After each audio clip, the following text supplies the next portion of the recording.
आज मैं जा रहा हूँ बाल कटाने चैनपुर। वो भी 7 किलोमीटर दूर पैदल चल चलकर, क्योंकि यहाँ आसपास में कोई बार्बर है ही नहीं।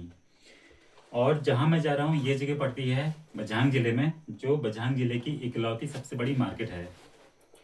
और अपने इस पैदल ट्रैक के दौरान सिर्फ एक चीज़ अच्छी रहने वाली है, क्योंकि मैं चलने वाला हूँ एकदम नदी के किनारे किनारे। तो चलिए चलते हैं।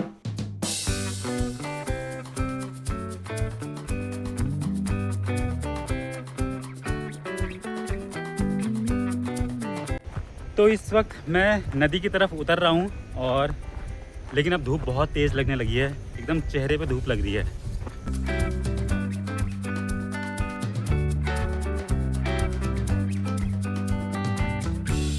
अभी मैं पहुँच चुका हूँ पावर हाउस पे। इस जगह का नाम पावर हाउस है क्योंकि यहाँ पे बिजली प्रोड्यूस होती है, और यहीं से अब मैं नदी के किनारे किनारे चलने वाला हूँ।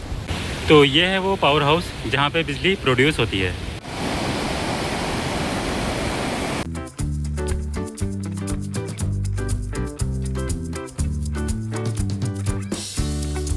दोस्तों यहाँ की जो नदियाँ हैं ना, वो काफ़ी स्लोप वाली हैं। ये जो बड़े बड़े पत्थर दिख रहे हैं, तो ये बरसात में सब ऊपर से बह के आ रहे हैं।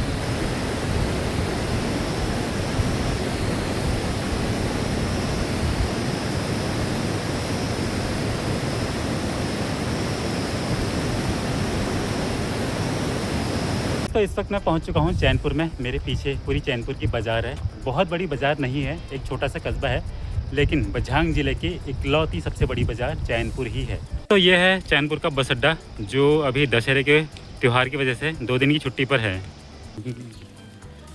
दोस्तों अभी हम बाज़ार में घूम रहे हैं, बार्बर की दुकान ढूंढने, क्योंकि आज बाज़ार बंद है तो 2-3 बार्बर की दुकान भी बंद हैं। तो अभी हम अगली दुकान में जा रहे हैं।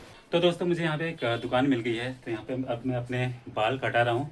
यहाँ पे जो बाल कटाई का है वो उसका प्राइस है 150 रुपये, और जो कलर करने का है उसका है 150, 250, 200 देख देख के। तो मैं पहले यहाँ पे बाल कटा रहा हूँ। अभी तो यार ना तो नहीं बोल रहा कतौन ना तक झगड़ा रहता है तो हम लोग कता झगड़ा है चलावित रहे कता झगड़ा है कतौन झगड़ा है इतना कत्ता रे कत्ता झगड़ा कोनो अपना हमरा को फरी कर ले वो को पीछे का वो को।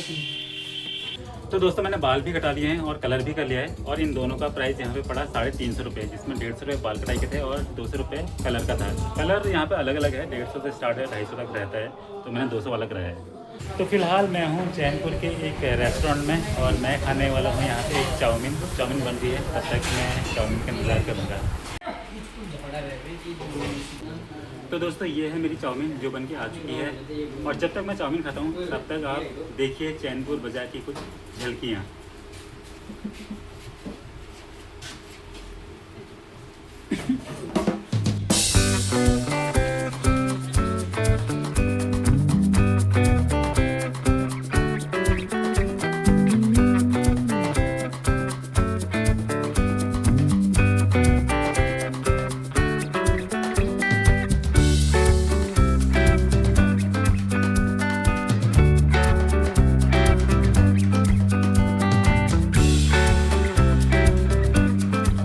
अभी मैं हूँ चैनपुर में, और यहाँ की आधी बाज़ार आज बंद है।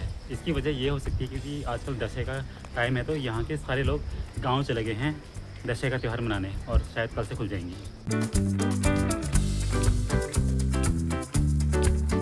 इस वक्त मैं हूँ चैनपुर की गलियों में, और अब बाल कटाने के बाद मैं जा रहा हूँ अना की तरफ। चैनपुर बाज़ार फिर कभी दिखाऊँगा आपको प्रॉपर तरीके से, लेकिन अभी देर हुई है, इसलिए अभी मैं जा रहा हूँ वापस अना की तरफ। और वैसे भी 3-4 दिन बाद यहाँ मेला ही लगने वाला है, तो तब मैं आपको घुमाता हूँ चैनपुर प्रॉपर तरीके से।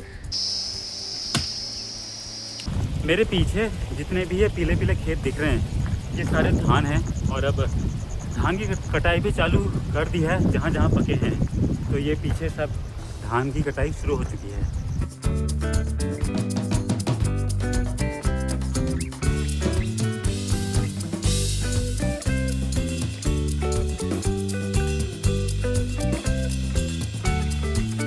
तो दोस्तों यहाँ पे कुछ धान टूटे हैं ये, और ये कुछ बारिश की वजह से ख़राब हो चुके हैं। यहाँ पे बहुत ज़्यादा बारिश हुई थी, तो थोड़े से ये ख़राब वाले धान हैं, मतलब बहुत ज़्यादा ख़राब तो नहीं है, काम में आ जाएंगे।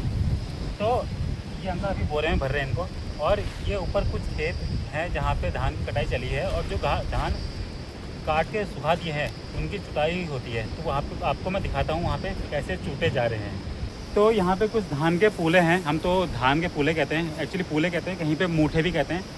तो ये धान को चूटने के बाद इनको पूला बना के रख दिया है बाद में जानवरों को खिलाने के लिए। तो यहाँ पे जितने भी धान सुखाए हुए थे वो सब चूट चाट के इन कट्टों में भर दिए हैं। ये कट्टों में पूरा धान है इस तरीके से। और यहाँ पे चुटान के दौरान थोड़ा सा म्यूज़िक सिस्टम का भी इस्तेमाल किया जाता है। यहाँ पे ये म्यूज़िक सिस्टम भी लगाता है। और इन धानों को चूटा गया है इस तिरपाल के ऊपर, वो जो पत्थर लगा रखा है उस पर चूटते हैं इस तरीके से।